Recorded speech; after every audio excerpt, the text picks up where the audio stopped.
فلما أحس عيسى منهم الكفر كفما من أن سيدنا عيسى من أن كافر مغنون قال من أنصاري إلى الله سيدنا عيسى نفسه من أنصاري إلى الله يقول نجد إليه من بايك تعلم قال الحواريون نحن أنصار الله الحواريون أقول لما أقول جيد في جنتيو والمدرسون جمان تيو أقول ما الحواريون نكتب مقرباكم ما فعني تفسير لا كف في جنتيو donc hawariyuna ule mamun sanyalendo abseke mamun be nuga fini sanyalendo nulo ko sayyidina Isa nofe wal ma abseke mo goye mamun be nu duskungu sanyalendo nuko sayyidina Isa nofe afulu bela jele ma ko al hawariyuna jeedu dew jee mi seke fini jee fana abseke fini ngo mi ko rena abseke fini abseke duskungu jee fana ala kan be sababama insha Allah. قال الحواريون نحن أنصار الله. ما جاء دنجلنا نافق نحن أنصار الله كل دي على دم باوي. آمنا بالله واشهد بأننا مسلمون. أول من على رأيك شركة فأون إسلامي يده. ربنا آمنا بما أنزلت. ويانتك الله آمنا أول من يرى بما أنزلت على إفهم جيجي. واتبعنا الرسول. أنت قرأ أنا تيجي go. فاكتبنا مع الشاهدين. على إذا أون سبنك فرام وكم مامون يشير باوي. ومكروا ومكر الله. ومكروا يوجد دبروت ومكر الله على فناك دبرت الجزاء من جنس العمل أسرف على ما يماكروا أسرف على ما ده donc ibarat ninge ka ukabara nyowa sibu yama donc الجزاء من جنس العمل مشاكلة ولا وهم يسمونه بماذا بالمشاكلة ولا إنا نسيناكم كما نسيتم لقاء يومكم هذا والله لا ينسى ala tinyina o ala ko qur'ana na ko nyina na ko aw nyina na aba nyina so bula ne ala yere bi nyina o ko bi ala dun tinyina o de ki sara ni yere ka bara hake insha Allah wallahu khairul makirin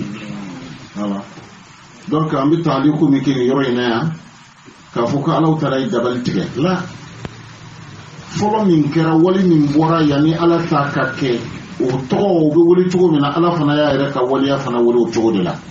ama fu ma balagala al mushakala an ona ka cha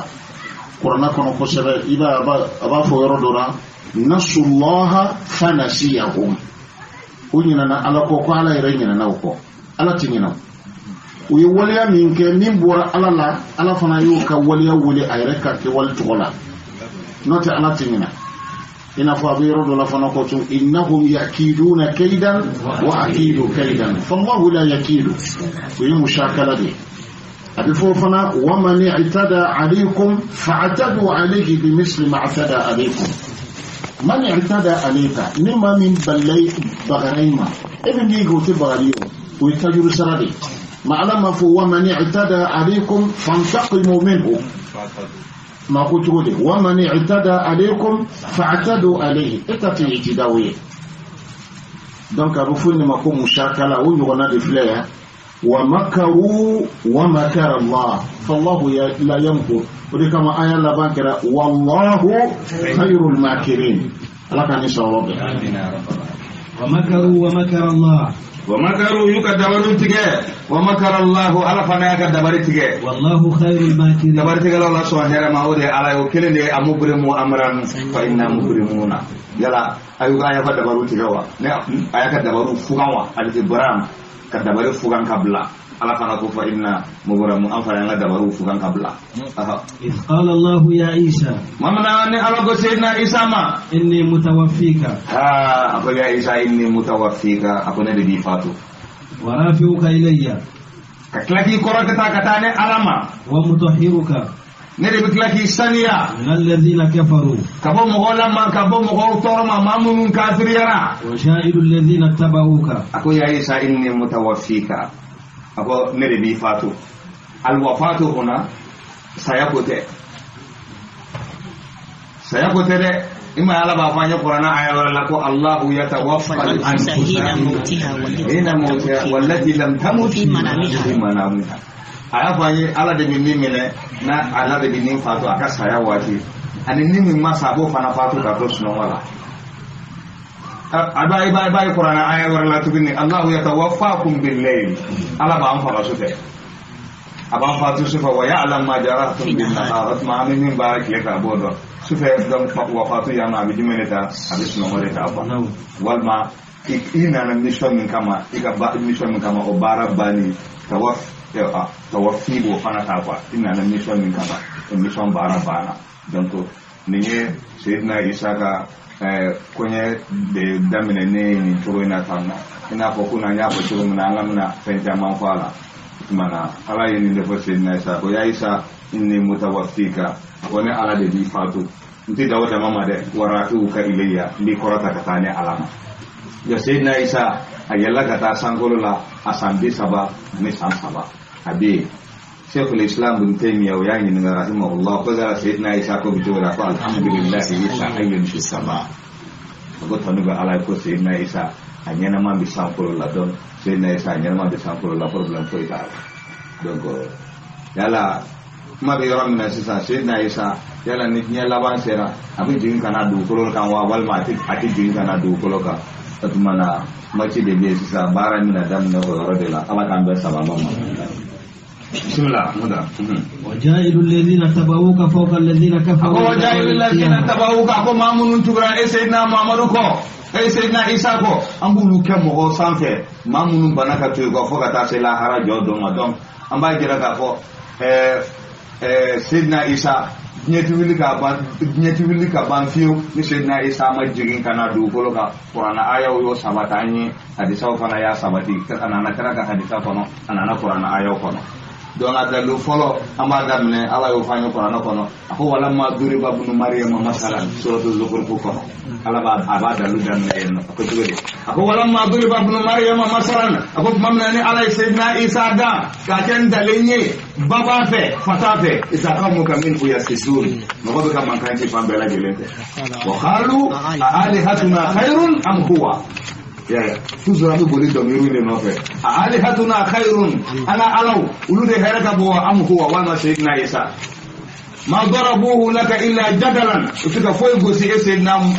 isa indalina fona kera sosoli fuye ma darabuhu laka illa jadalan bal hum qaumun khasimuna min nakala dugutude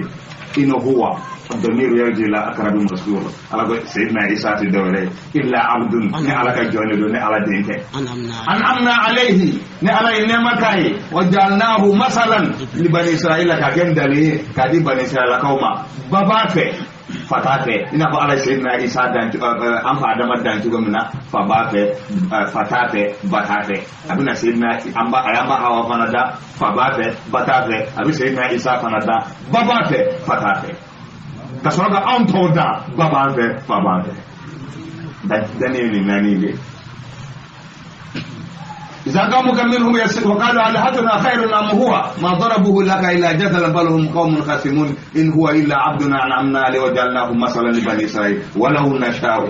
ألكو ناي أو على جاء لجعلنا منكم ملائكة في الأرض يخلقون أكو من ملكو كولو نيون كو فالدو كولوكا من آدم دون تكليني وإنه أي نزول عيسى تعلم بنزوله لعلم للساعة وهي قراءة أخرى لعلم للساعة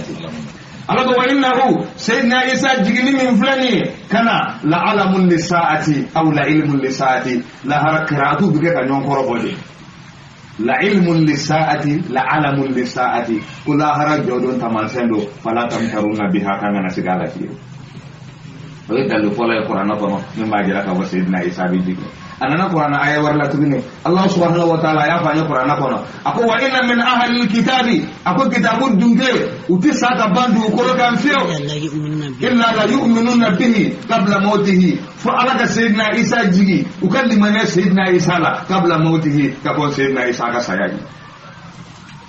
kitabu dunge chrétien te bandu ko kan pew fa alaka sayyidina isa jigi ukadala ka ko sayyidina isa uma faga uma genge wa ala dente sayyidina isa yo kelen ko wa kuntu alaihim shahidan kanatu jala nay sere fala ma tawaffaitani mamna ina fatu ko rejume ina bara bandu ko la kayele ni ka ta san ko la kunta anta raqibu alaihim ka ala de jate min masayuka wa ko bela gelende ala de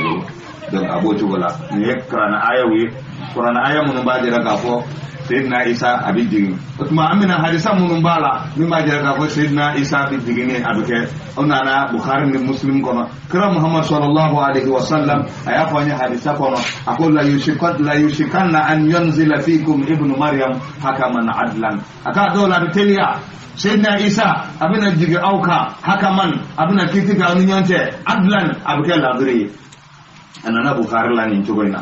donc Abu Bukhari kono ni jogoina Abu Muslim kono ni jogoina ubajira ka ho Sayyidina Isa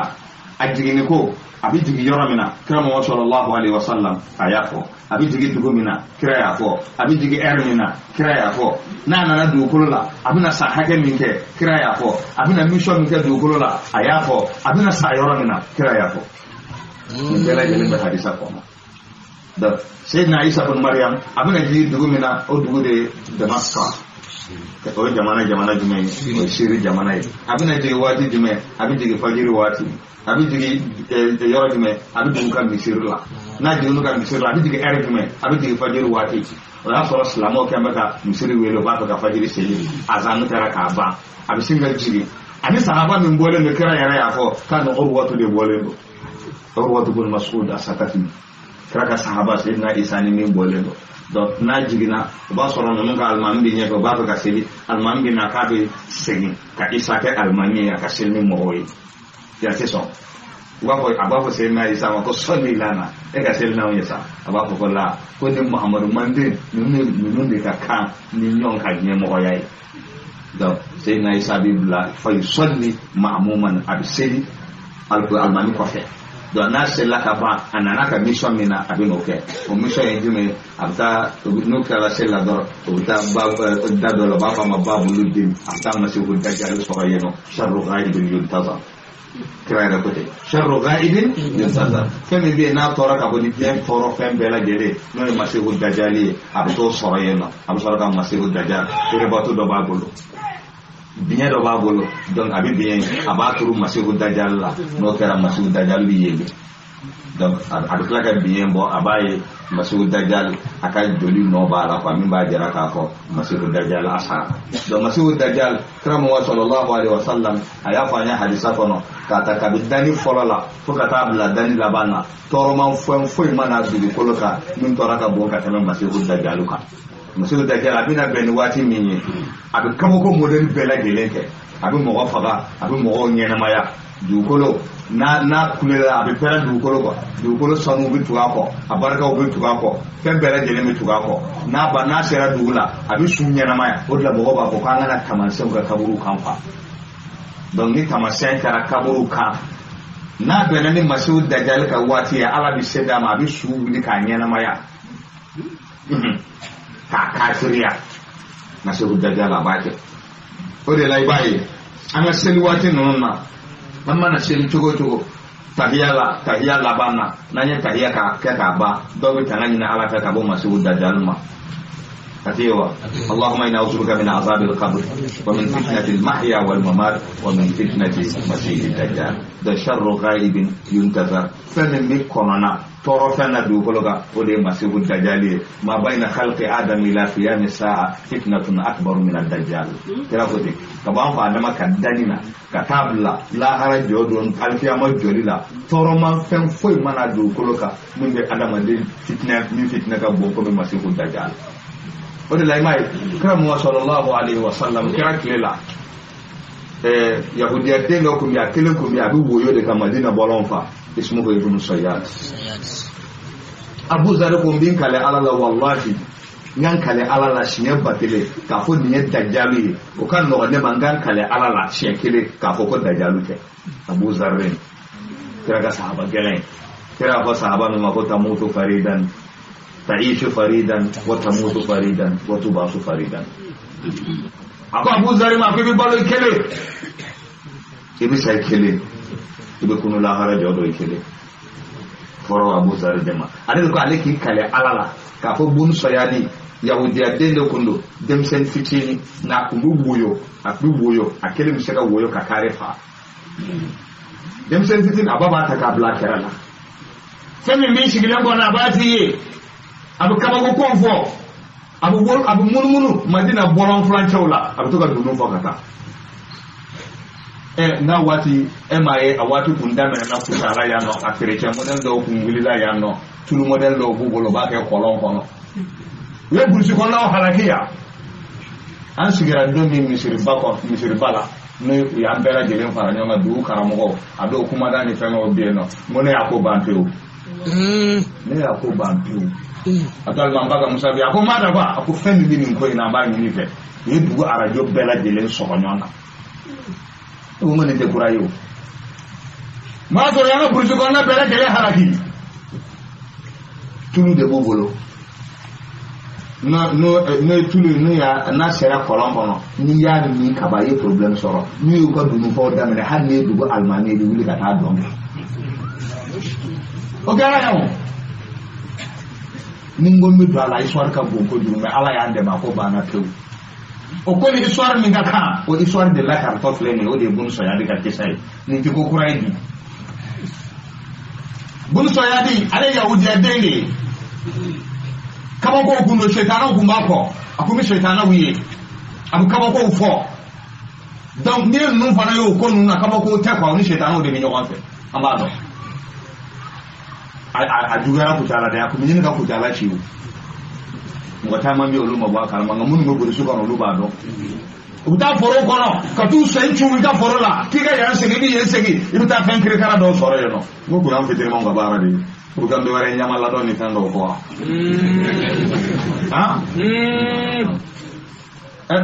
imono ci sena ti senchu ni sisa di yoro ni na babo ko sena pandi no aba shiga ta sena panda le so ku ita bar lendo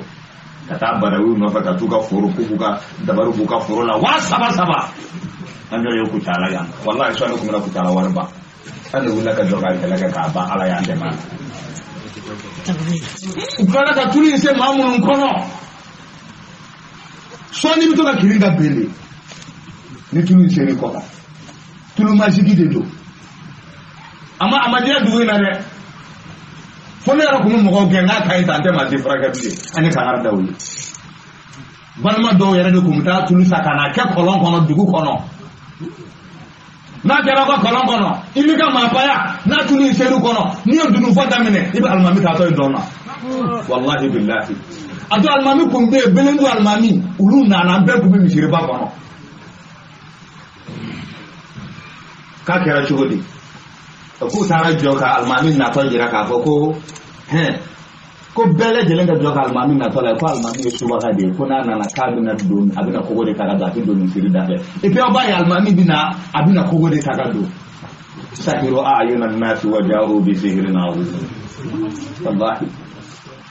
almami ko go to blaga tu almami ko musen demsenu ka to ga bugo subara almami dare be da afani misiri ba ko histoire don bala ya se mo gomo nyato o ko nunu be kaka ko o de ko rati yo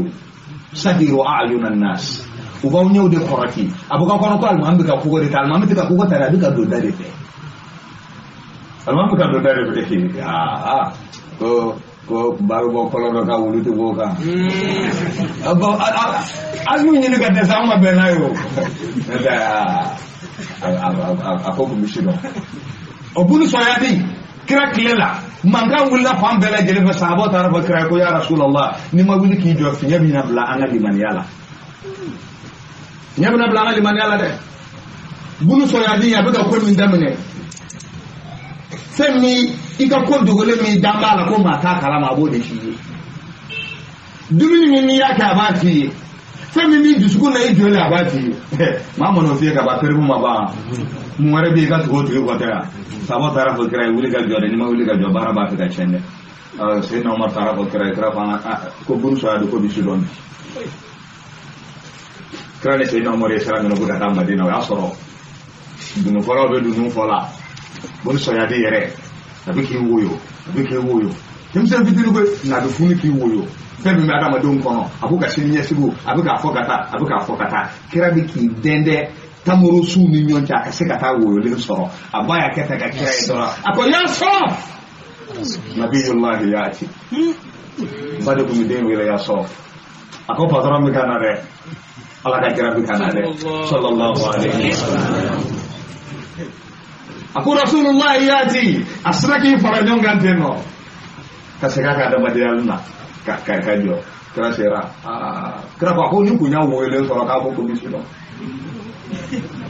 kira abanye ya ko den to bi wole to ba wole la te ba ko ka wole la te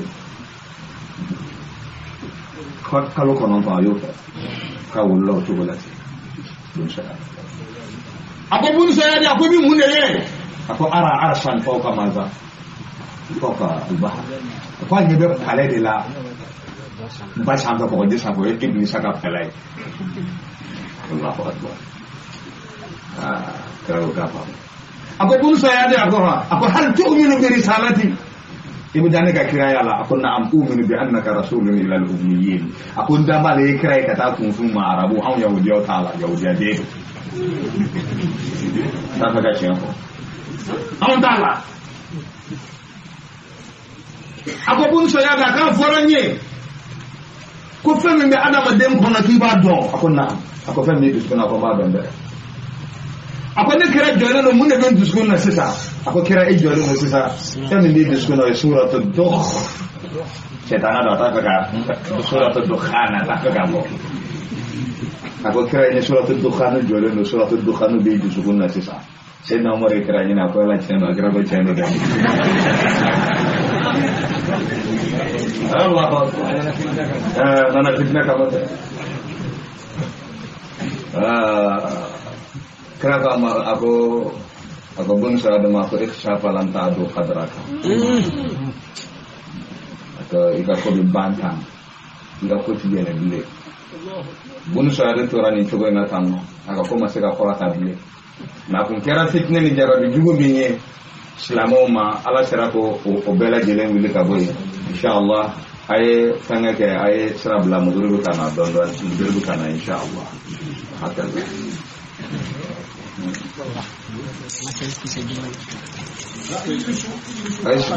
ay serabla ni berada sih inshallah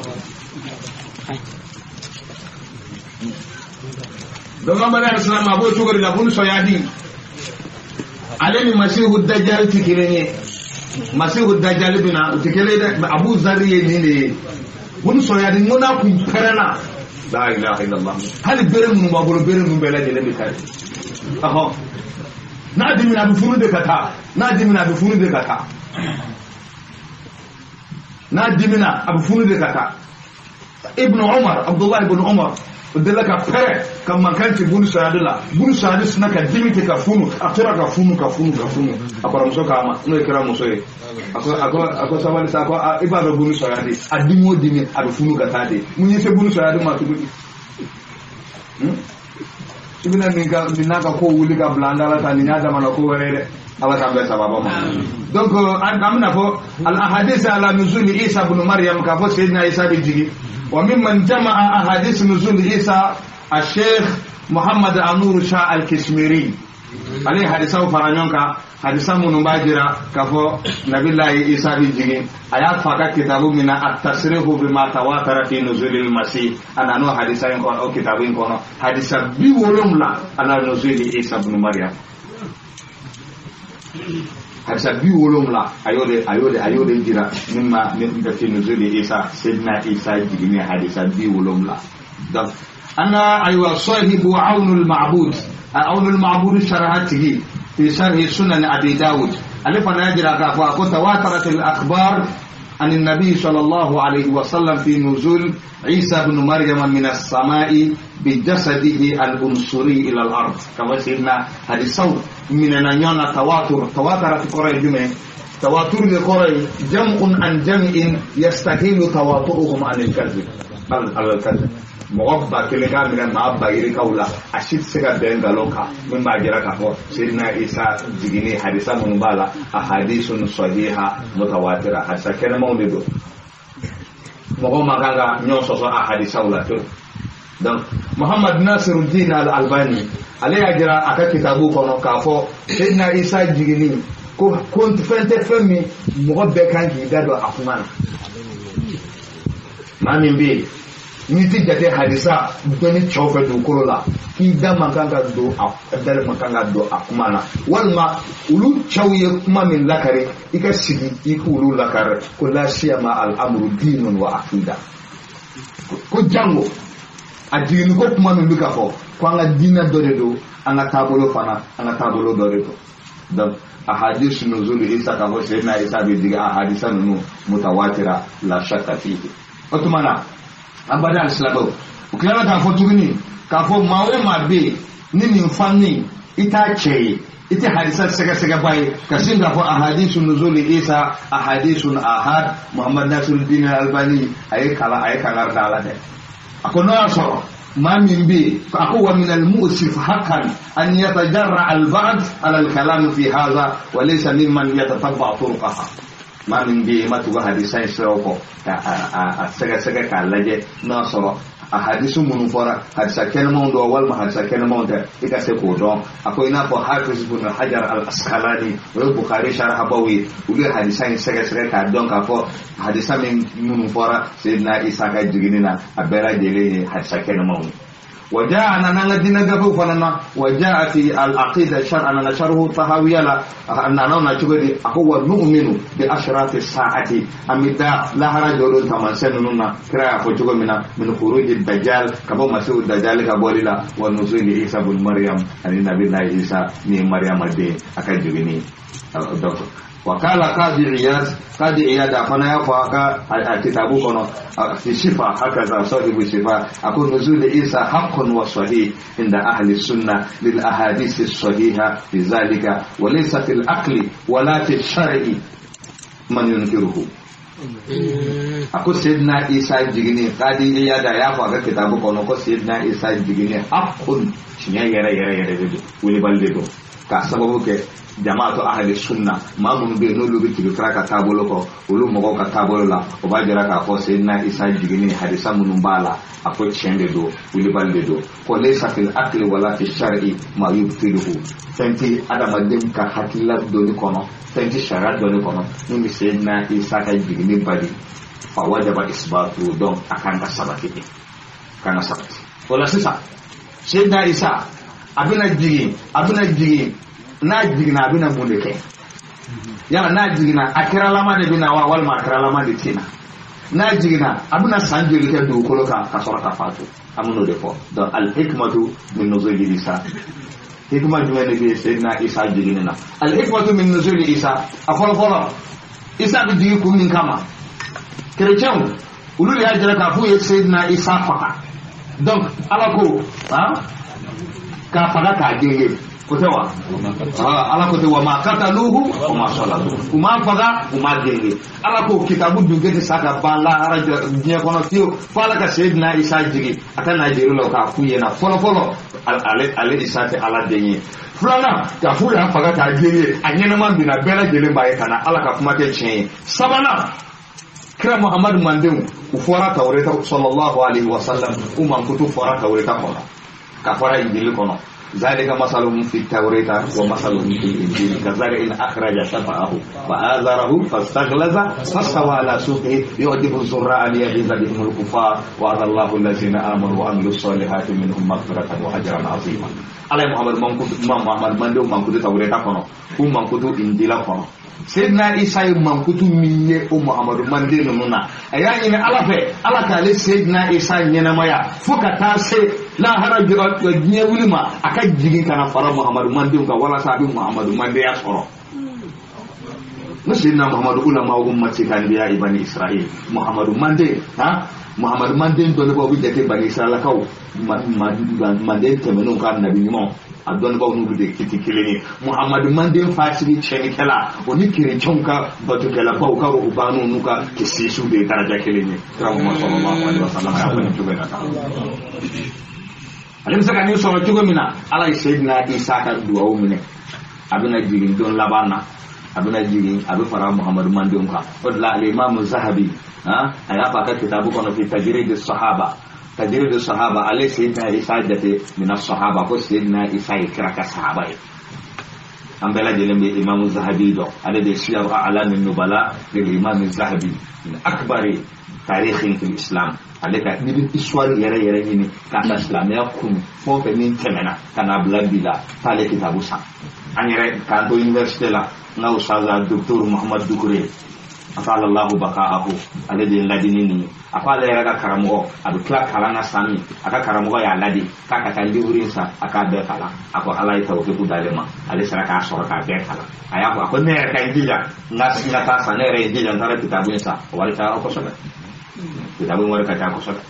ni kitabun sa ni nyere ya kalan damne maklala folo ala ka be sababa ambani na ala ka akalani ala ka no wayani afora mama kibi kolo karifunu foka nabla kaka kira kila foka tabla ila asril jumud maka kuma kimile bile dina kono acaba bela jelen to bala uka palmaresi bala uka nyana maya ba kono yo kuma mi fa ba kono jami yo kitabu gla lele ko ako isa min sahaba ko sayyidina isa kira ka sahaba do limaza ma ta'rifu sahabi sahabi tarifu yajime allazi ra'a ar-rasula wa amana bihi ma bi kira ka kala kan limanala kira ni sayyidina isa nyoye sankolo la sayyidina isa bi sankolo flanana abi sankolo flanana mun kama pati abina jibi nyote munu ba nye sankolo la abulu nya daraja la ngese sayyidina isa yulu lazimite ma abla la sankolo flanana mun kama parce aji tuma bina sayyidina ji wati sera abi jingana do kolo ale ada de kama sayyidina isa ko sahaba do pasai kirai anyana an kirai ni sankolo la kira ka sana yalana ay kirai yelen ko be ali manyara kirala abu kira kana fara kira ka kuma don ga dugune wa huwa akhiru sahaba mautan ni na ko la sahaba laban du mi fatu to de sayyidina isa ale de sahaba laban mi fatu ala kambe sababa thumma ilayya marji'ukum ko ba bela jere mi kira ka senga na matuguni fa ahkum bainakum abina talibu fitini ga insha Allah amma kila halibi de haliba mina sayyidina isa ko kuma dalu ko nya digin ko kuma be bambi waka ni sababa bien ami babu minane no de babu nuzul Isa alayhi salam akuma charat madola mo chamo forala do resigili no wasoro kasati do bulu yu'arid ma yaquluhu al-mufassir kuma kan do bibulu ani mufassir ba ka kuma fo ani akuma bi nyoko je la iko ni kado ka fo no kuma yin afora ngini ni de kofe ni de kofe kuma ni fora afora ay reference di a kitabu la be so kitabu minona do utmana ni de doni kamene a chewla na ala sona ibisra kaula min fora ala ka di manière do ana ami mi fo ka fara kan dafalu dron kramo ke kisa mu fo nudi ibn sayyid ka kisay kala ni kuma la ban yoro tumamina kira alayhi salatu wassalam ko ibn sayyid ma ko mu be kono akumba do mi be kono ikra afafo atbafa ka suratu dukhan fo ayafo ka totu umar yana ikra ina kwai mi fo ku chelu aya mi fo ko be kono de be kono suratu dukhan de be kono o yoro de la dafado o yoro de la umar kwa kirama diandi amba kuntika kabwe akuni masihu dajjal diandi adro e kan autoriser dro men kuntika kabwe to wado ale ka kutu ngatiri ni ala je yoro la kiraba fo joodi aku in yakunuhu falan tusallit alayhi in yakunuhu falan tusallit alayhi an yaqtru nadaka la ibni yoro ya ba ke shahidu de yoro dola in yakunuhu hu be sigara ka ta jenema parce que umar ko kon ni masihu dajjal wala kiraba fo in yakunuhu na wala ni kapetini min filani na kira masihu dajjali ni kele dorauni yawace e ma fi ba kuntiga falam tusallit alayhi ala fi sidi maka eti masihu dajjal fa bai kuma la gine wai jone masihu dajjal fa bai ni sai wala ni shahidi ya kisa folla kuma fa mun ko ni tumamina umar ko ka sira dale mali ba kuntiga kira alayhi salatu wassalam abado ka fo masihu kuma kuntiga mukama pasi masihu dajjal do kira ko mari sai labana e ma fo masihu dajjal do na kira masihu dajjal ya ala kelme ka latte ma mi be masihu dajjal kuntiga ite umar aho amu jingal de kesa jone masihu dajjal kuntiga kai e ko ndaba la ka fatina naw jone a kuntiga kai ko de isai ala ka ti madam وقد ثبت عن بالمكة أحمد كنا سنة من آية ألف من درس من أبو بكر الجزائري fatura bi san dama dama bosisa rahimahullah minhajul muslim tiga ba doke ali da bakar jazairi nango al jazairi kana ka an algeri ngiyade dugu tumi fulama fama jazira jazairu korode an algeri kota fi ko fana fama abakar jazairi an gabbal makayin tube darsu mina fa majlisu la haramu kono makka haramu kono na lutu to ka darsu mina fa aka kuma do fle kayira ka fo isa lejili aku kira dalil fle ni te na kira la ni tara madina kabula ni bora kira la vitami abakar be ni bora abakar vitami umar be ni bora bita place fi dodi hal ni dalilul khairati tahti ikalla ge akan meka fano blabla tugo mena kaburu kira rawda konnana abina si kira kaburu ma abi kaburu jirati abitla ka place video do yira abakar ka kuma na alaka hina la jazairi akuni place video ni bladin flebe ko isa de kaburu yoroya alifana bijati don bawla de abijati ala yansra bawla alaka akli madama shukran donc nashkuru al-ustaz المفسر على هذا البحث المطول وعلى إفادته الجمعة نفع الله به الأمة شكرا جزاكم الله خيرا. أخيرا أمنا كما كنت نمي صحابة منبه صحابة حديثا مننا صحابة مننا كافو كسيدنا عيسى بيجي أبي بس صحابة ما مغا أن يدورما sahaba kira ka sahaba ma muga ani duru mini ajira ka fa sayyidina isa bi jigi tabi'ina aisha bla na mu gela ya kana na mu gela ya an bolo ko saga atuma tabi'ina munun biye nulu bi da sahaba ko nulu sahaba ko kala de ulu e ma bi saba amena na tabi'ina mununa donc tabi'ina ulu fana ulu clé amena na ma amena o ka chaka teme munun bela jelenka atuma na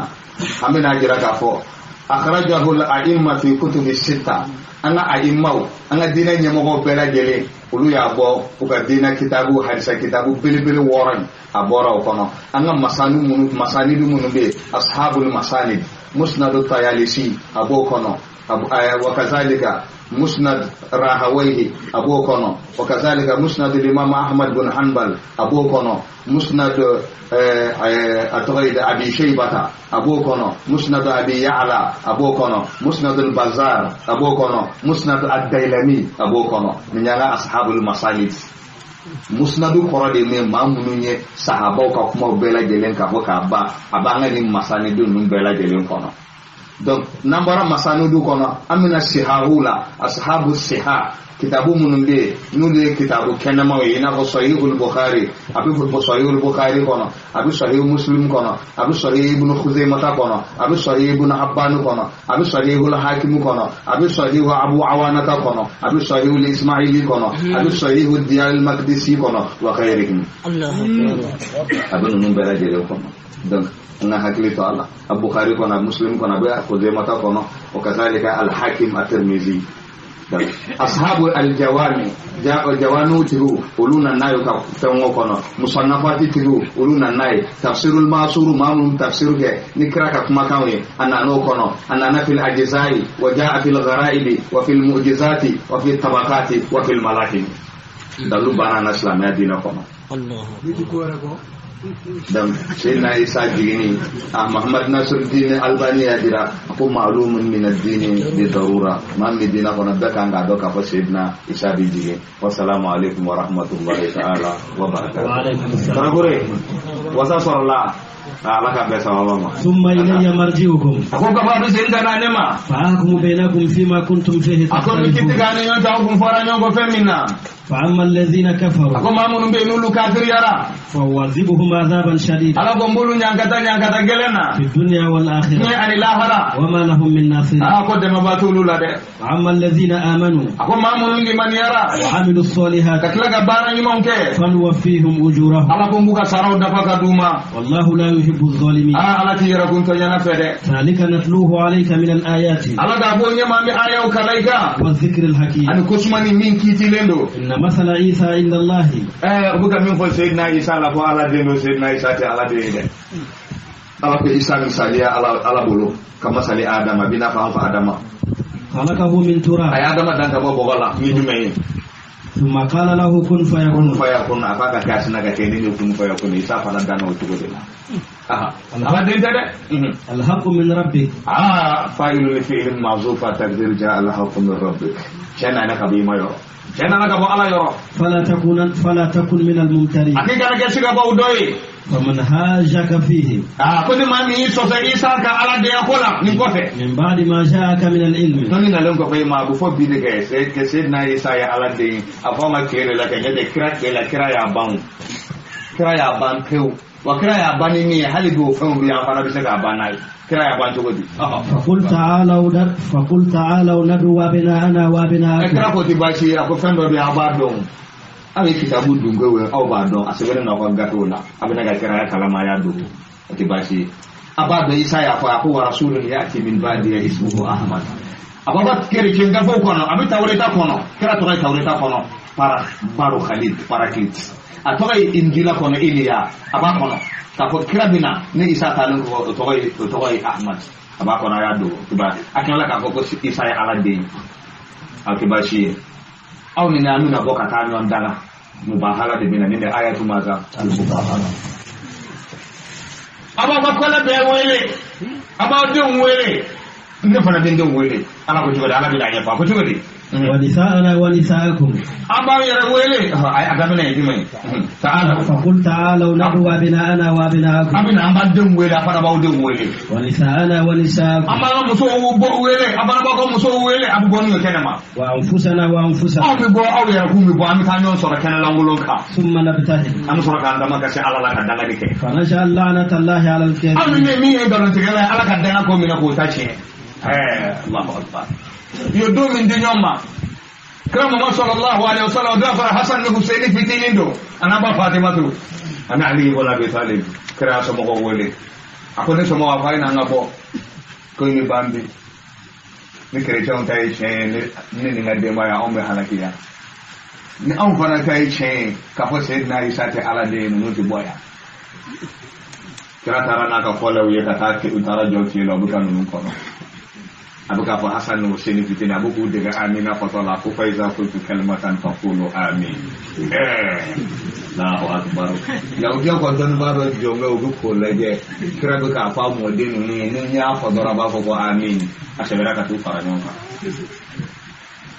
askafu najira ayo najira na yahudiyo ayu bela jere fara nyonga ako yahudiyo ako min BNB kerejang ako min BNB ako kulenje mbile ako ma bahala qaumun nabiyyan kat fa asa kabiruhum wala nabata saghiruhum ako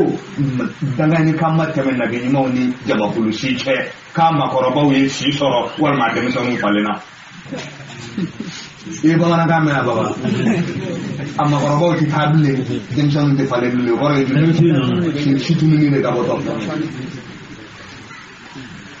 akaw dum ba dom amma nga sutura la nga doguna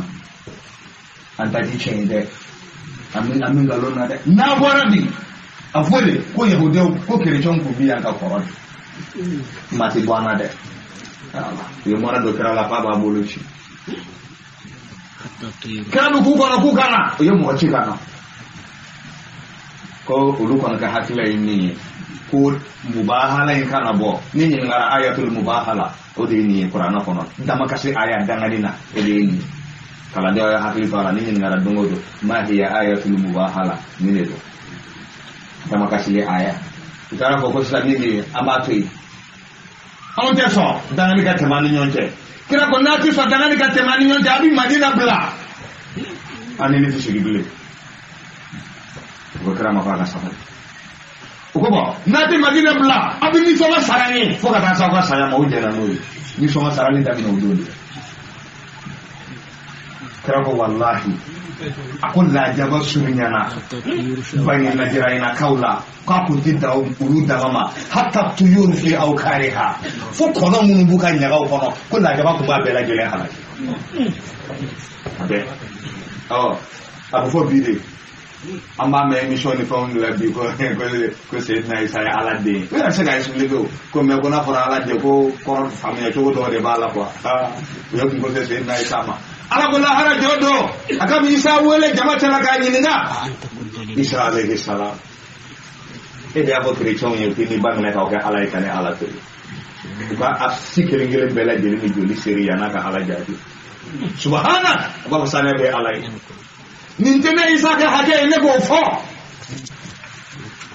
ma qultu lahum illa ma qultu hadish ni mo fo fuye fe ara min fo ne wane kunye shere yo ola ni o shere akane tuchala mama na tara ne sankolo la ka wa fay tani ine fatu kana bara bandu ko la ka yele ni kunta anta raqiba alayhim ko jete mena to be ala de bolo into azibuhum fa innahum ibadu ni unyangata e ala ka jonde do wa intaghfir lahum fa innahum ibadu la ke qur'ana ko nate wa intaghfir lahum ni ya faru mafana sai na isa adam ne ala bi ma akwali yo ma yan fa uswa bi tina sidiki ay intervention tala bi tetu ga chende bu na fa aha mabo to wala don ni na yatun wa hilai ni kamana kirani yahuda kristoni nyonte nu banaka bo kraka soraka ni somo goso ka on ni somo ulu de kanga sara slamo ye fodi ulu kanga sara ni mo siti sara la bi إن هذا له القصص الحق ala ko ni de kisa chere Sayyidina Isa kola ni do wara ni minti ni Isa kola ibadla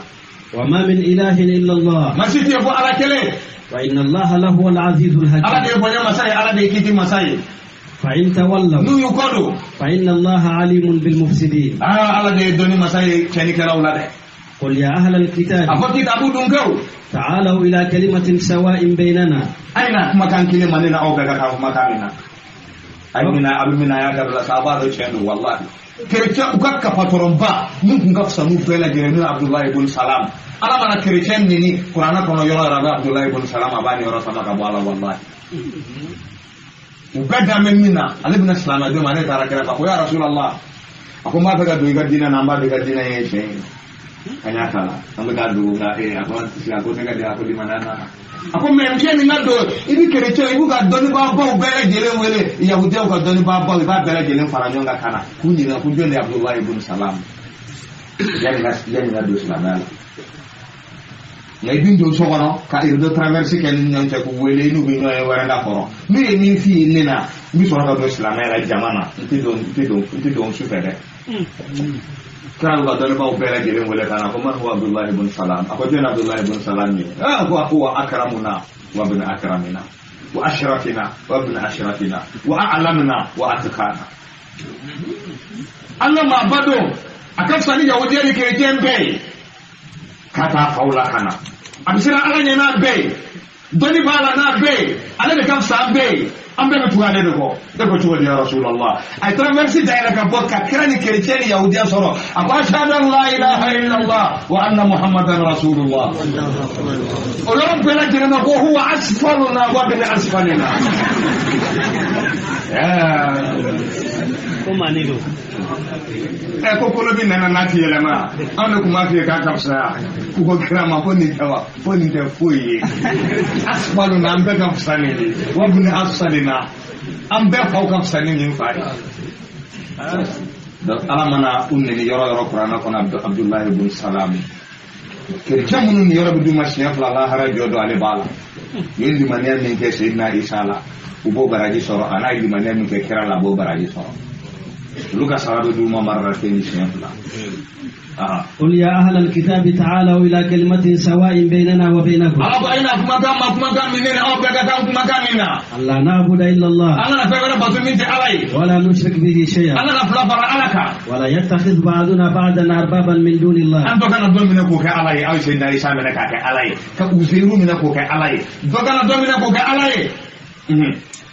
فإن تولوا فقولوا اشهدوا بأننا مسلمين يا أهل الكتاب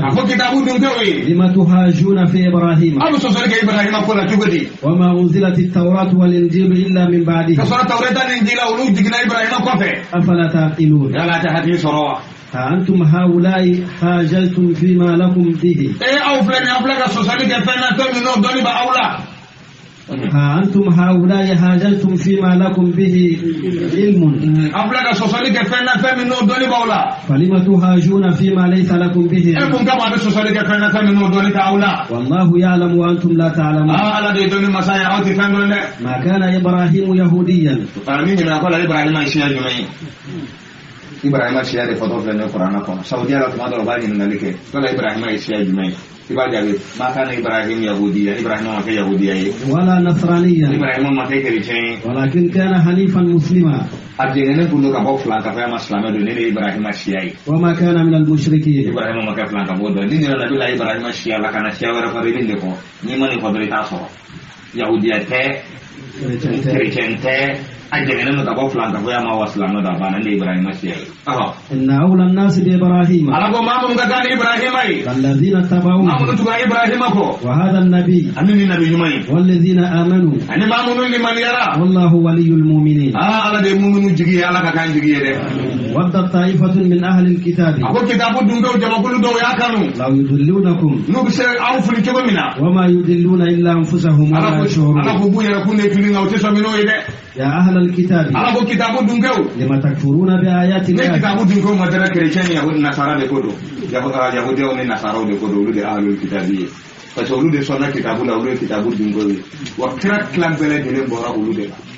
wa bona dara kira ka ulude kira fa ka tan bele de da kira ka kila ka ban sayyidina Muhammad la mun kama bora arabula to bana kira la ni bora da kama to ka donu uka kama so bele de ya sabati ta ko kira min bina bo nene do kira la ba nene do no hakila bina bo ulude la bora arabula ulude kira wa arabu ko pati arabu de يا أهل الكتاب لما تكفرون بآيات الله وأنتم تشهدون يا أهل الكتاب لما تلبسون الحق بالباطل وتكتمون الحق وأنتم تعلمون وقالت طائفة من أهل الكتاب آمنوا بالذي أنزل على الذين آمنوا وجه النهار Mati nyana Yahudia bi plan na de ko sita amuna ko plan do ko na minke bela jeli ka faranyon ka tata du kira ka dina la klete ni wula sera du bo ko ubo to munu bi ko bo no ko la ku fi munu ko lu ba ni jayi munu to ni ba lu na na do ka la de na so chen ta la ubo to plan de bu no de anu se plan na ko de photo plan anga liman ya ku ko to di baba kala taifatun jamakulu doko من أهل الكتاب كتاب الدين قولا آمنوا بالذي أنزل على الذين آمنوا وجه النهار واكفروا آخره كان لمن يفعلنا من جينا ما لمن يلوم كانوا يقرانا وجه النهار كلينينا كلينينا أمتان لمن يعمل دون كرا كتابولا واكفروا آخره نكلي لبام سرا كلي بموت سرا أمي بونو كرا ما توني من بالو بوكا فرانكا لعلهم يرجعون نو كرا من بالو لبيسي على بكرا ما بوكا صنع بسم الله ولا تؤمنوا إلا لمن تبع دينكم قل إن الهدى هدى الله أن يؤتى أحد مثل ما أوتيتم أو يهاجوكم عند ربكم قل إن الفضل بيد الله يؤتيه من يشاء قل إن الفضل بيد الله فوق من يبي على دبلا بعد مقام ما مياديا والله واسع عليم على ديروان جام مساي على ديدني مساي يختص برحمته من يشاء يختص برحمته على مكرر لا كهيني ما مياديا كاكراي والله ذو الفضل العظيم والله ذو الفضل العظيم على ديك سامان ديا باتي يا سوا على كرا كرا كرا كاكراي داما إما الهدة مكذب الرسل ما من بي عربو من بي نوبانا كرا لو كتشو دي نانا من بو ولولا نزل هذا القرآن على رجل من القريتين عظيم قال القرآن يقول يدو ما با لانك مكة وطائف أنا ما با من بي قال القرآن يقول لوكا كراي توي القرآن قال على ما كان يجينا من يجي يورا لماني على كهم يكسبون رحمة ربك هذا من على كهنا كلاوا نحن قسمنا بينهم معيشتهم في الحياة الدنيا نبي أنا مدو وكان ينا ما تشوفه ناكلوا نيوتي بينهم معيشتهم في الحياة الدنيا وكفلوا تشوفه ناكلوا نيوتي نينا ما ينكروا كلا من كدني علي ورفعنا بعضهم فوق بعض درجات أن يزود درجة فرصة دوي كدوك بطلع كدوك بتشيني ما كي يبتدي مكما ليتخذ بعضهم بعضا سخريا كدوك دومينو كبارك دينو يبوتو ولا أنت بارك ديا بالأمر بربولنيا ومن أهل الكتاب من إن تعمله بقنطار يؤديه إليه أكون كتاب جنگدو بيني دارولا بقنطار نفلمو كشامة كدوما يؤديه إليه فبعد فلين ديما على ندانيا من بولا ومنهم من إن تعمله بدينار لا يؤديه إليه كنتاري نفلمو كشامة كونغ مقبولا نيه بدينار نا بدينار متكالي كلي نيه أدارا لك عندما بارا دي ولا ده إلا ما دمت عليه قائما أنت صرفيه إلا ما دمت عليه قائما فني نتي بويدالا يرى نام كو يرى كراتا تا فوفانا تا كبوالا تسرو يهوديا والله ذلك بأنهم قالوا ليس علينا في الأميين سبيل إيه يهوديا كتابولي كريتير دوري يهوديا وبولو ليس لنا في الأميين سبيل كابون فين ديتورنا كاتا ورباكم كاسرني بولو داكم كلاني دولاتي كاتا لالينو neno katabole ukamwalo riba uyano bebekeni ngoni lako yona aliona sini wala ngene perdu ni soboni no femeno no na live ni ngoni la kapuntin nege ha wala ka kunfin nege ka warin de turna ka bwa kuna ka dun yahudiya yala ya bane ne ko jumu to law ko ne senti kelede ala kan be sawaba mo wa yaquluna ala allahi al-kadhba wa hum ya'lamun garo diga ka da ala la ka saro yere ba do ko ngalondo بلا من أوفى بعهده بلا من أوفى أوكي عفوا نبي أو من أوفى مدير من كاريجمة من أوفى بلا من أوفى ها وبلا كندو من أوفى بعهده جل باك الله يرد دفع نما مياك الله يرد دفع واتقى كسرى علانية فإن الله يحب المتقين أبو على علانية سرى باوفته إن الذين يشترون بعهد الله ما من فعل الله يرو ما من بافله وأيمانهم ثمنا قليلا أنو كدانا يا ثمنا قليلا نيسو مجاشلنا أولئك لا خلاق لهم في أنا كن يرجلوا بلنا هرجودو ولا يكلمهم الله ألا تكملوا فلا هرجودو ولا ينظر إليهم ألا تقولوا فلا هرجودو ولا ينظر إليهم يوم القيامة هذا أبلغ أصحاب أهل النار janima kono la jabal min ka juguni la jabal be la jele ni fode ala bina tiketa ko jana no dewna ka fuye bi lafzin wahid yatashaw fiha wala tukallimu wa nema min fana kadi ni aljana nema be o lazzatun nazri ila wajhi allahi alkarim aljana do be ala la limi ka la harajodo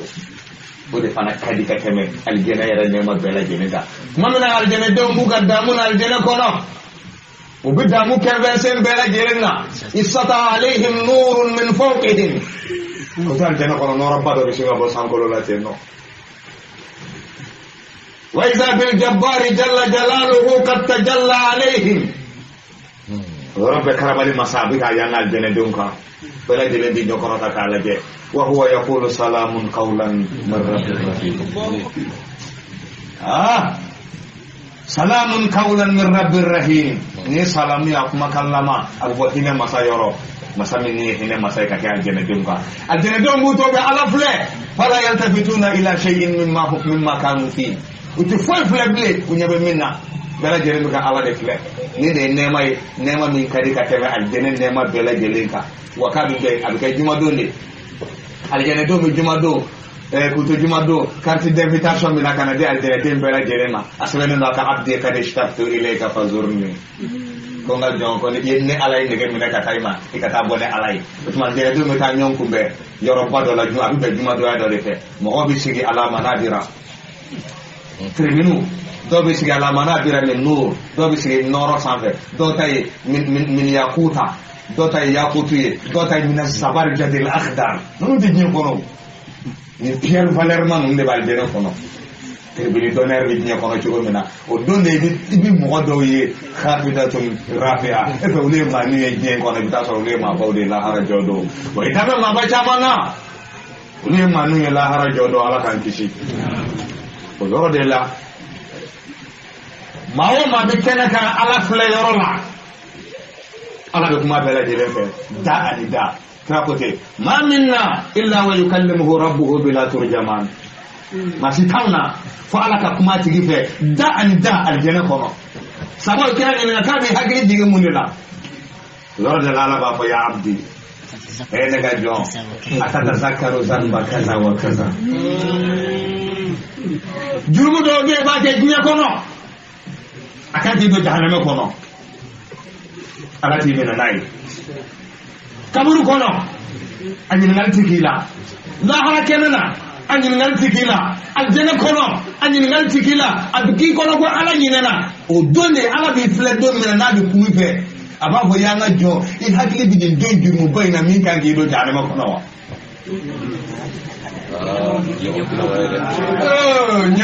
nyakili kelengele ndalu bolo kuro bo wala ni nakili bi fere ko yoro bela jere ni hakili bi na wili doro apa ana satar mene sa sutra masai bismillahil azam ya satar kana kono to ni sapat aya hakili to aka to ga zikru ya satar a wurdi mancha fondo le biyo mo wota don fa togo na wurdi ka ba ka cha chobu nyom ni no kama adadu do be bolon aka adadu ka bole kai ha sera akala mulkan na adadu dola akala mulkan bakili ni kementan kele fiorama bakili ni kementan kele ode be akala mulkan akala mulkan wala te kula sisa afamuna obe bolo doga na sigi kle gambe le kale wala te bol zikru kale se kamana e koro be ke togodi obegawa sigo ma beti wurdi min ke wurdi yele ke ma ke ya satar wurdi ba man jaw ya satar saba kuma koron tani kelen o ba ada duma sabitu de ke ma koron tani saba ya satar be ke ma koron to ani kelen net may ba duwa kala ni kala allahumma asturni bisikal jamil kama saba antan saba abo chugula ala ka mbesa babo ala ka barga do ko wala yanzuru ilayhim yawm al-qiyamah ala ba ko yorla afale be sataru masai sutura masa ni le bujena ni le la haraka naka inti le bubi akanti do jana ma kono ina aljana manka da bi do aljana kono ni ala ka ine ne do biya yorba wallahi ada madeni ni tanga ko biga ko jugu kanyire sitenya no koy ala kanda sama ba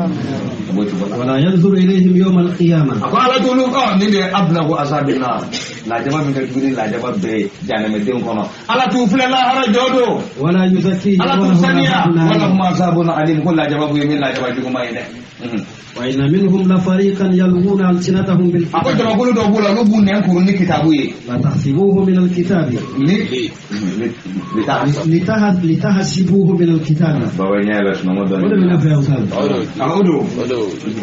لتحسبوه من الكتاب فسبب حسيبا يا حسيبو يا حسابو كندو نندو ولا الوجه هيني أنكم لا موين دم أفرقا لا موين دكم فتحي كسرائي يا كفتحي لتحسبوه من الكتاب فوق جدي كتابو يندو وما هو من الكتاب أنا كتابو يندو كريما كافو نيجنا كلاي تنga jana ka bikiri tonga kitabu kono farjumuhu kara no nyo so ndo mukuga ta kitabu takano tara kitabu takana mo kriche kai bieno anani tegada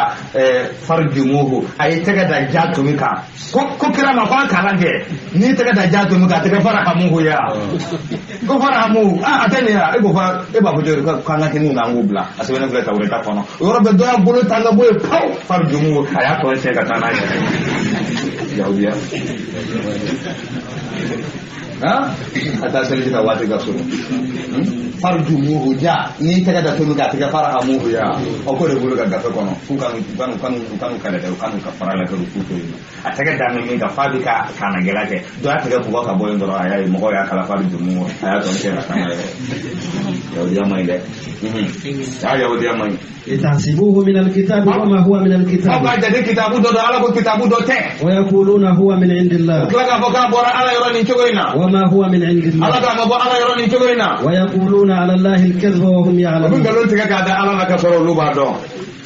ما كان لبشر أن يؤتيه الله الكتاب الله أمان كان فرقول تيجي الله كتاب ديما والحكم والنبوة أن كيتي أن النبي نمايا ثم يقول للناس كونوا عبادا لي كم بيجي لك أفهم موي أي كأنك جوي من دون الله أكيد بتوع على توي ولكن كونوا ربانيين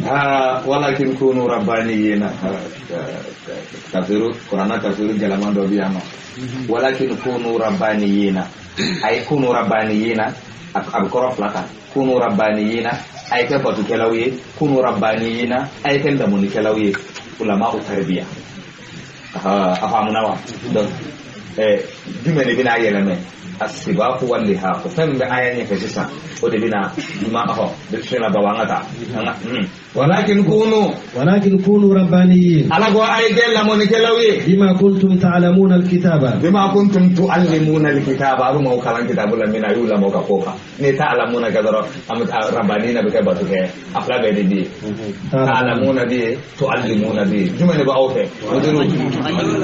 ta'lamuna de ba awfe baba jumene be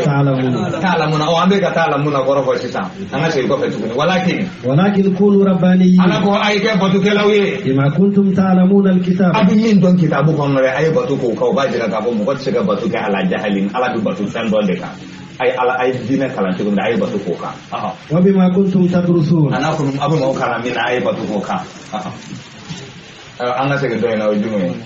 ta'allimuna walakin kunu rabbaniyin ala ko ay kala mo ni kelawi bima kuntum tu'allimuna alkitab abu mo kala na ni na kitabu ka de ay la mo ko ka wa bima kuntum tadrusun ana wera de min kala na kitabu la ay la mo ko ka wala ya'murukum tafsiru fladlen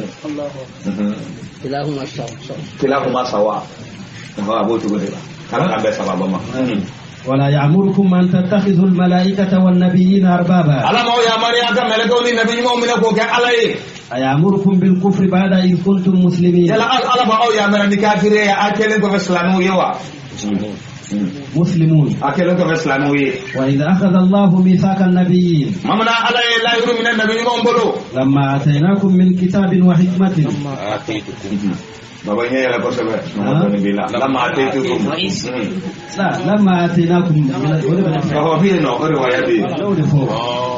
لما اتيناكم من كتاب وحكمه ابو من ان يوصل كتاب لا ان كودو ثم جاءكم رسول مصدق لما معكم على يبلا جل فرجون لما اتيتكم دينو على خلاف على قراءه اتيناكم دينو قراءه ولا سيسا على كتنو ko kuma mina nye lama ni kan ko jugo ni kirao no ko mo nyona do ta suru be fam ala inda kiran nabi mam bele jelen faranyon ka ko kuma mina ni son kitabula wa hikmatin an ko don thumma ja'akum rasulun musaddiqun lima ma'akum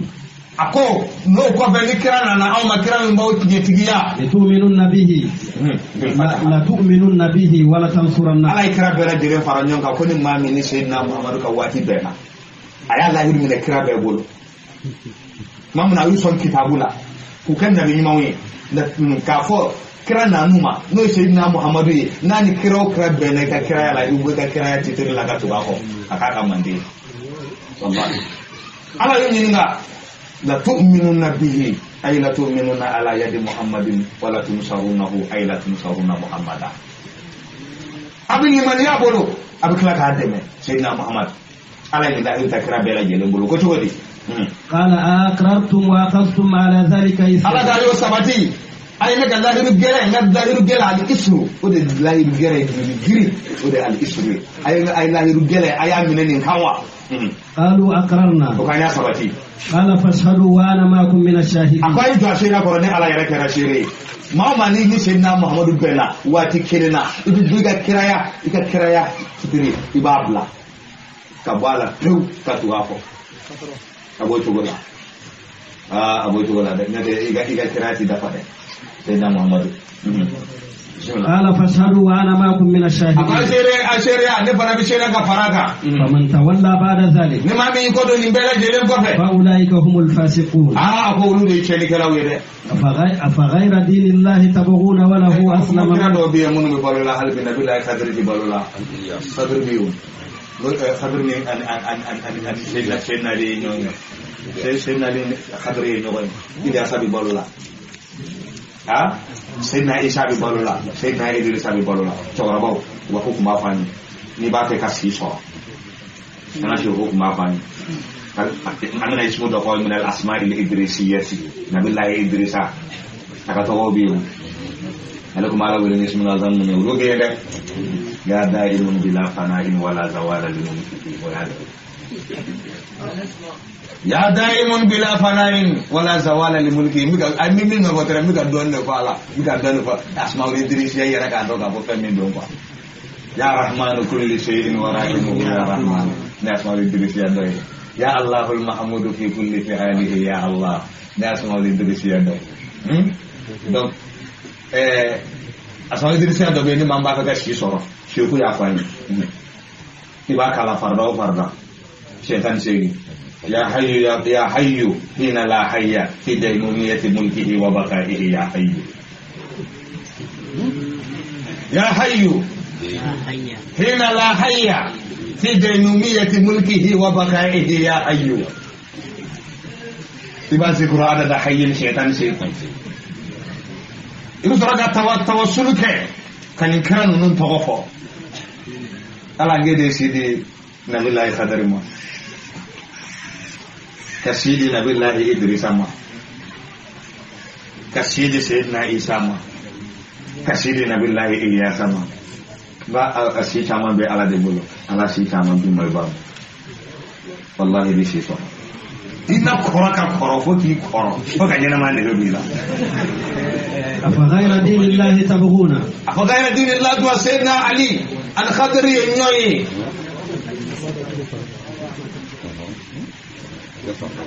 رأينا سمينا في محاضرة سعيد رمضان البوذي رحمه الله الشهيد Fatwati menamin university la Syahid Ramadan al-Buti. Ni Buti to sebene kitabula. Sino warbo ikasa kana so kata gitu belinya nama to. Syahid Ramadan al-Buti. Ni to kitabula asa. Adoktor bile sogodo kajolo ayin foni. Mfana ba wasiya wa bi qawlihi aqulu mfana bu fawi nay Syahid Ramadan al-Buti sebene bi ngoro budaya. Ale afa ka muhadara la ako sayyidina ali karramallahu wajhahu ko sayyidina ali don aku buka mun al-kaaba ko rabika tawafu ke al-kaaba ako ato tawafula ay sami rajulan ay mo do me agungale do ala asharil kaaba al-kaaba finina akama ki norala abuka duoke abuka mo jodi allahumma ya man la yashghuluhu sam'un am sam'in ya aku masami menita akan meni balik ai jadi apa balan anga dia masa ko sola neti ko ko sale di dan la folo sufi jabade kita ko tawa masala la bebi ta ko non fa dina na adama de na ko ba bela jelen tan ay hakili benen do wina de do mun ka ko majlisu bela jelen ka senen do wina هذا المجلس ما من مجلس سياسي مجلس سياسي بالنص اللي كنا نجاي فبارك الله فيها سيدنا مدير أبو بكر كلبالي على كمان sini kana bi ala bula ala ka dama majlisin sikirani konna nje otuma amma konna nje nyoyi daki je kan indu wa windu fi ya man la yashghuluhu samun an sam'in wa ya man la tughallituhu kasratul masahib wa ya man la yatabarramu bi ilhahi ibadihi al-mulkin alayhi azikna barda rahmatika wa karam istijabah. Apa ko kele yijur mun ngala ba bela jele ya fa senda ni ko tema ko aidi biga mi fa ka ko ngala ko samita ha aku yanwa aku wallahi samituha aku wallazi nafsul khadr bi yadihi senda ni ka sura ka do khadar do aku kan na masala ni khadar ni masami mbolo ma siti ni duawin kala dubura kullu salat illa ghafara Allah lahu dhunubahu kullah fala diga di mu bela jele ya fa dan amfana da min nusuku kawiyo al nusuku de kulli muslim bela jele di konna jaya iga senna alaka laba ko ma alaka dam afa ghayra dinillahi tabghun akoya la abitu dine wala ko ninte ala taywa وله أسلم من في السماوات والأرض طوعا وكرها فوق بسانكولون دكول لا بلا جلي يرجع على ما طوعا دمنا أو كرها والمكرها على دين يرجع إيه تمنيته مسانكولون دكول كان تاراتها أيو دانت من أيو برونا ففتكنا هم كذا وفرق بنيانا فقال لها وللأرض أكو سامبل دوكل ما إيتيا أفلكنا طوعا أو كرها أمتي من في ابن أديالا واندي كربادي فقالتا آتينا أمنا الزمانة أنت كان أما سكربادي وإليه ترجعون بلا جلبي سينغا تعلم قل آمنا بالله وما أنزل علينا وما أنزل على إبراهيم وإسماعيل أما دوك أنغران فريدي Ahmad Karambe nga jonke do ana waye bi majlisula Dr. Adam Karambe korakedo ya randi jonkon na ba ma tigi ame do kai wana amina ko bala majlisu yara kanu bala ana na shinji fana tuguri la do ma kuma na shinji tugula akabo ukadugula sanso kana bo abalmake yano ay shinji de tugu ambani na ala ka baraka da shi na kan na kolola mama ne shi jitu ta fula bi shi ka shi kama an wari kama ati mili fiyo to ngode na kolo baraka farama semendi mama na shi bima shi jitu ni ati ga fana ala bi tige amboro na muzaju fana kanya no dongo mama duwo kai ba fa ni ce an balmoya anana Qur'ana kanuni kama ambanye na ala ta yamita basulu kene erina بكتابه العزيز أم بين ينصر قرآن من هنا قرآن من لا يأتيه الباطل من بين يديه ولا من خلفه تنزيل من حكيم حميد أما أننا على فعلك أقول قرآن كما على كأننا مغودلا أنا ما بمجلس كنا يا على كأن بلد لهم مغودلا على كأن بلد لهم مغودلا donc نرى الهدوء والسكينة أن يلو هدوء السكينة أن بلد وهو كان يرى من تكلم إن شاء الله.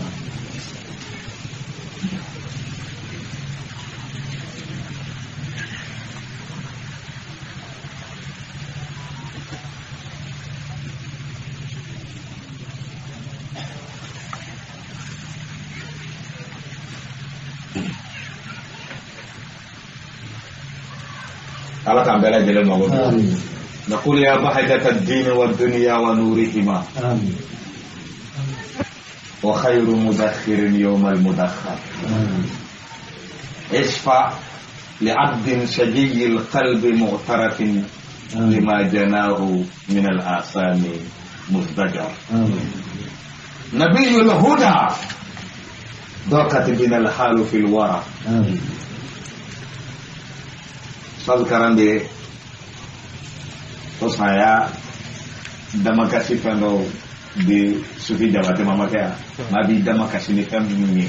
dama kasih chogo de bala nin mena ni ka tele ni nyado yi nabiyul huda ضاقت بي الحال في الورى وأنت لما عملنا فيك جدير فصل خالقنا تفريج همومنا فإنه على فرجها دون الأنام قدير قل آمنا بالله وما أنزل علينا وما أنزل على إبراهيم وإسماعيل وإسحاق ويعقوب والأسباط وما أوتي موسى وعيسى والنبيون من ربهم لا نفرق بين أحد منهم ونحن له مسلمون ومن يبتغي غير الإسلام دينا فلن يقبل منه وهو في الآخرة من الخاسرين كيف يهدي الله قوما كفروا بعد إيمانهم وشهدوا أن الرسول حق وجاءهم البينات والله لا يهدي القوم الظالمين أولئك جزاؤهم أن عليهم لعنة الله والملائكة والناس أجمعين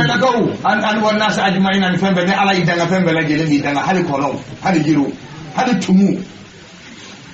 na fara kunni mami ne kadro kala kadanga je ko ala kelendere ni ala idanga doro yala anu kala inuna خالدين فيها لا يخفف عنهم العذاب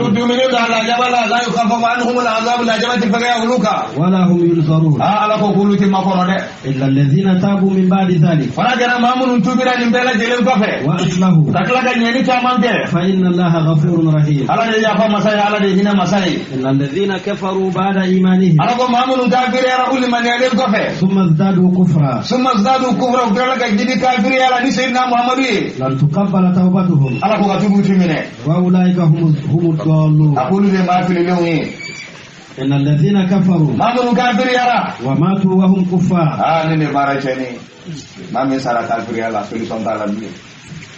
ربما يود الذين كفروا لو كانوا مسلمين. قرآن دوكي ما قل لا إله إلا الله لا تريد بشريك كنا تجانا.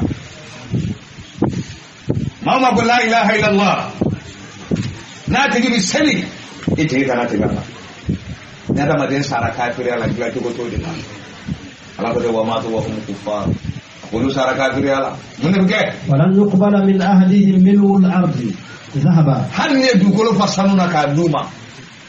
Ala ta munu bolo la hara dodo kuma bola pa ma sani limaniya ni ay intervention bi ta ki doro ini limaniya de sara ngani ni limaniya masa we bara kene la to ta la ble aha wala iftada bi hanni ya kuma banoyi أولئك لهم عذاب أليم. ala ko la jaba bule me la jaba dimine وما لهم من ناصرين. ala ko dema batulu la de لن تنالوا البر حتى تنفقوا مما تحبون. ya sa lan tanalul birra ala ko ate ala ka nyuma ya soro de hatta tunfiqu mimma tuhibbuna fa ka kenna fa ka ta bi min fe bawa ka ni bazari sinde kuma ino bola ori ni ma yes mer kurga naga bazari sin habori diga lan tanalul birra hatta tunfiqu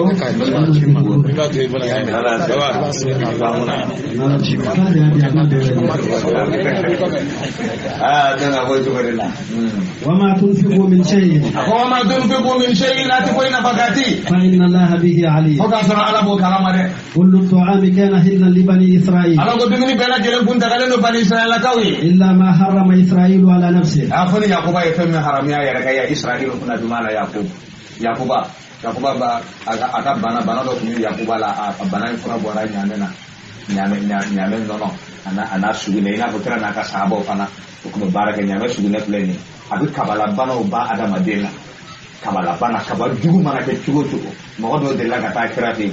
kabaila do jigele ma yo so faru chena ka kuru ni fe kra ku kata nyame biriora ko nyame sugune ta ko nai ko minai abo to da hali bin nyame sugune fura bade islamaya ko aka hajuli bala ko iba nono ni iba sugune ni ibi kwala kaba ka anto don lodimi ba ko ka bo ko lodimi fraga o abike tendo awana anko ba no ba ka bo ko lodimi fraga ala kan be so ba ma wala donc abo to gorela إلا ما حرم إسرائيل على نفسه. كله يعقوب أكبر بنا يفرق له كابا فارس يعمل دولة. أكاله يعمل دوني منك يعمل أفنا حرام يرا يعقوب أيا حرام يرا كأناد أكاله بنا بيمشي كنا يعمل. ala bu ko defo dumi do funda galen duwi ona kera Yakuba yere ni haram ya yere ka min qabli an tunzala at-taurat ka ko tawrita jigni qul fatu bit-taurati fatluha in kuntum ala ga nan tawrita ya ka kana so ay tenti wuyi faman iftara ala allahi al-kadhiba ni ma mi galon tiga ka da alala min ba'di zalika min bela jelen ko be zalika fa ulaika humuz zalimun ala ko lu de ya ko to nyana wede قل صدق الله فاتبعوا ملة إبراهيم حنيفا وما كان من المشركين إن أول بيت وضع للناس الذي ببكة فسمي بكة لأن تبك هناك أعناق الجبابرة مكة بكة تبدي بكة كافر كان كاريورو تبدي بكة makan dek dulu ini, ni cara makan sana aku juga ini. Abu Naya, la tazlim fi makkah la saghira wala al kabira. Faqad jarrabtuha wa wajadtuha ilaha yabur. Ko juga makan ke makkah ni ko juga ala di tasnya deh. Abu juga dia. Donc ala ko so folo mi na blala mo goye ne batu kama ne al kabai bi bakkata na bi kafiri kan kariyorola no e makkay alkabai ala ko tugudi de mubarakan wa hudan lil alamin akone ala barka do ala wa hudan ka ke kandai lil alamin dan fon bele jele an fa da ba bu wal jele ko do ma bala ga nyeti nyeti fa ne jiralila o do asoro alkaba bi alkaba ka ko do gole wa kana arshuhu ala alma'i ala kala rasul ko bagi de sanfe wa ko do gole tay a jege mele tawi bakana tumamna akana furu folo ala alkaba gila ola o de kera albaytul atiq kana to min tora o de wal arda ba'da zalika daha aka soroga wal arda duhulu daha aka fa ba'da zalika alkaba gila limbo aya tafsirullah ni to ga ta o de lasa ala alkaba kafiri kankari yoro do maga lontere barakallahu shiri ni raka kele siri maga misiri la abe je misiri do raka wata ne de ma abaraji mara ala ji no ya ma mi ala ko baki da maga raka kele ni ya siri maga abi de misiri to raka ba kene to adilu bi ni ati al raka kraka misiri obi be bakilema misiri to raka bakile masjid al-aqsa no e Jerusalem misiri obi be kana duruma ya sawa mun de la horma misiri sabai ana hati fawa donc maga de gloire ada ma de raka ti jo kala de kira yere ni taram maga ka de mine kira yere dugumi ye na kan yana mai kira bangina dugumi na wahayu digina kraka dugu minna kira yare boli kema saba ani boli bi woro ka jigin ka bo alkabala dugu minna kira yare nya darata mununka kulu yoro laje na soro kira kanu bila yoko bay wallahi no sahaba do tabi na ko meta sahaba laba no ni sahaba laba munun da na buda ko ya fulan adrakta rasulullah sallallahu alaihi wasallam ko ni kira ni kira nyon kumbe kira ya zaid laqad adrakta khairan kaseera ya kira kaman solo ma mi sera da kira ya nyana tabi na do ko meta ni ko sahaba ma ala ya rabba ka au de kira ulu fana daga kama goya ulu fana fula fu kan ni kira ye ni kanu bawa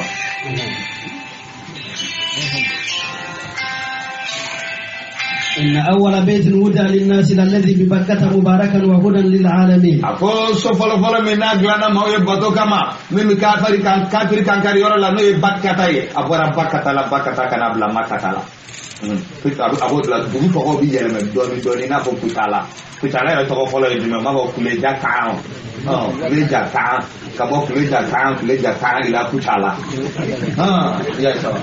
bismillah, mubarakan wa hudan,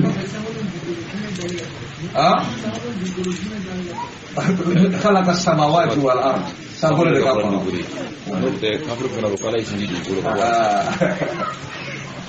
mubarakan wa hudan ya la je Qur'ana ka sebenina abati